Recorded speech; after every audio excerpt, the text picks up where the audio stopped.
Hello, this is Hobie-Wan, and I am reading The Ghost at Skeleton Rock, Chapter 18, A Weird Vision. "Hamilton!" exclaimed Frank. "Do you think he was spying on you?" Tony shrugged. "I'm not sure. But he was right there watching when I tested the paint." The Hardys, having heard what the natives had said about Hamilton, were not surprised. This latest information definitely seemed to put their host under suspicion. Joe urged that the boys confront Hamilton immediately, but Frank was more cautious. "Hamilton has a whole crew of servants.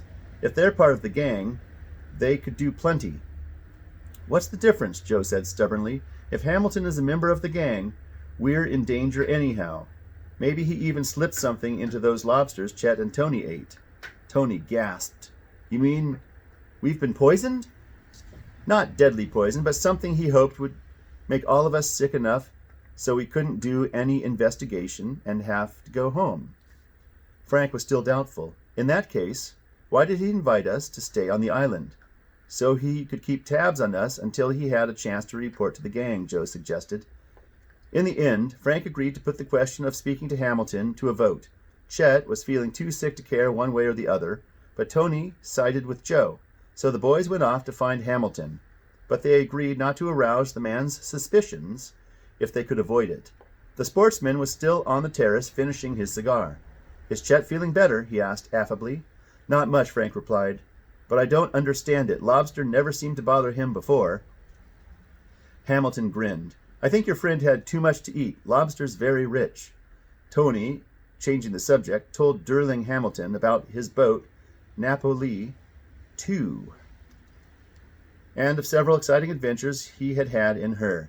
Then he remarked casually, "But she needs a new paint job right now.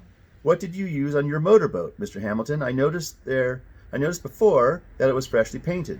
The sportsman smiled. "Not the whole boat. I had the bow touched up today because of rust spots on it. By the way, Tony, you seem to be feeling better now." "Yes, thank you."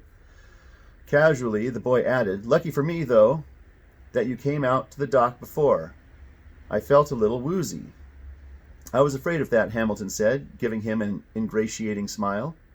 "As host here, it's my duty to look after my guests, isn't it?" Hamilton seemed so frank that the boys found it hard to remain suspicious.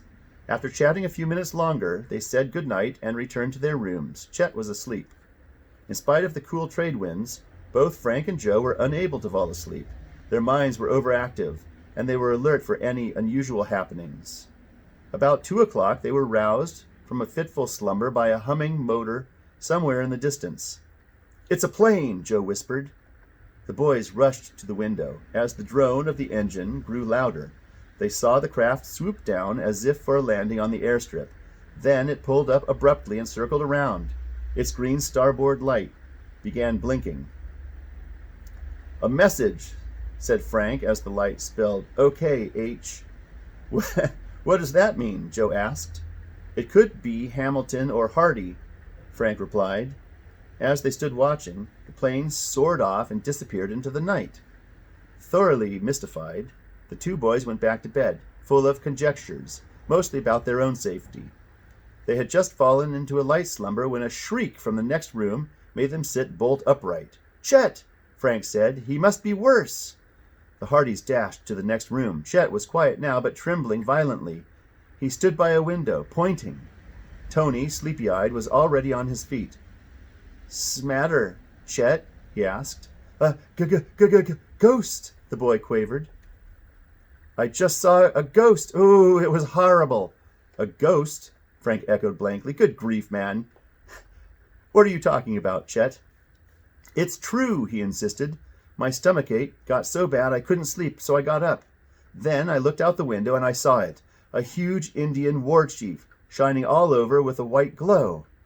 I'd say the thing's somewhere up at the north end of the island." "If it was that far away, how could you see the thing?" asked Tony. "Because he was so big, that's why. I'm telling you, he towered way up over the trees." Just thinking about the fearsome sight seemed to turn Chet's face a more sickly hue than ever. "Chet's really ill," said Joe. "He's delirious." "I'm not delirious," Chet insisted frantically. "Golly, can't you be—" Okay, we believe you," Frank said soothingly. But please go back to sleep and try to get some rest." After a while, Chet calmed down, and the Hardys returned to their room.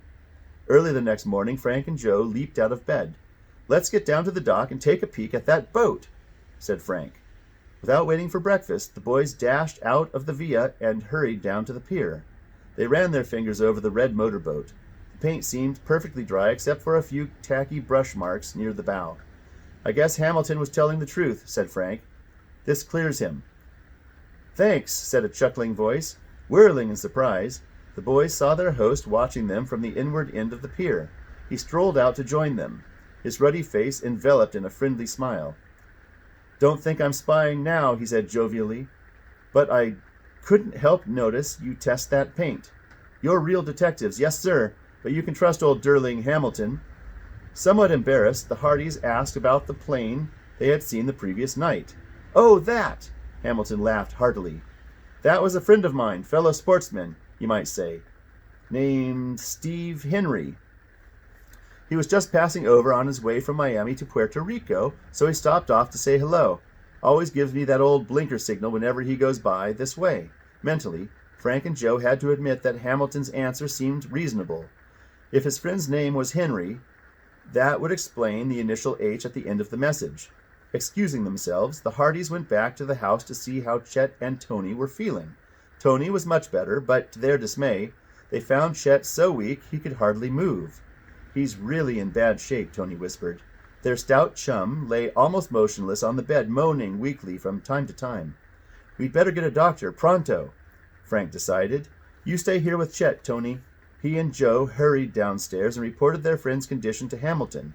"We want a doctor right away," Joe urged. Luckily, the estate owner had a radio telephone hookup to San Juan. He put through a call to the mainland immediately, then turned to the boys. "There's a break," he announced. "This doctor friend of mine I just called is taking the day off. He's fishing in his favorite spot, about 5 miles from here. With luck, you can get back here in no time." He suggested the boys take his red motorboat, which was faster than their own. Frank and Joe gladly accepted, and he sent word to have it fueled and readied for the trip. "Watch out for sharks," Hamilton warned when the Hardys prepared to shove off. "These waters around here are infested with the brutes." Beyond the reef, the sea turned choppy as a spanking breeze whipped up the water into whitecaps. Frank and Joe headed south toward Puerto Rico, following their host's directions. Several times they saw the fins of sharks knifing past. Then their craft reached the fishing spot. When it reached it, Hamilton had described the fishing spot, not the sharks. The doctor's boat was nowhere in sight. Joe scanned the horizon anxiously. "Do you suppose Hamilton lied to us?" he murmured. "Just what I was wondering," Frank replied. Suddenly he gave a cry of alarm. "Joe, the boat's leaking!" A steady stream of water was gushing in from the motor compartment. Hastily the boys whipped off their shirts, and Joe crawled into the compartment with them to plug the leak. When he emerged a moment later, half-soaked and oil-smeared, his face was taut. "There's a big round hole in the hull," he reported. "Looks as if it was partly cut out with a saw, and the sea pressure did the rest." "Hamilton!" gasped Frank. "Sure looks that way. No wonder he was so eager to have us take this boat."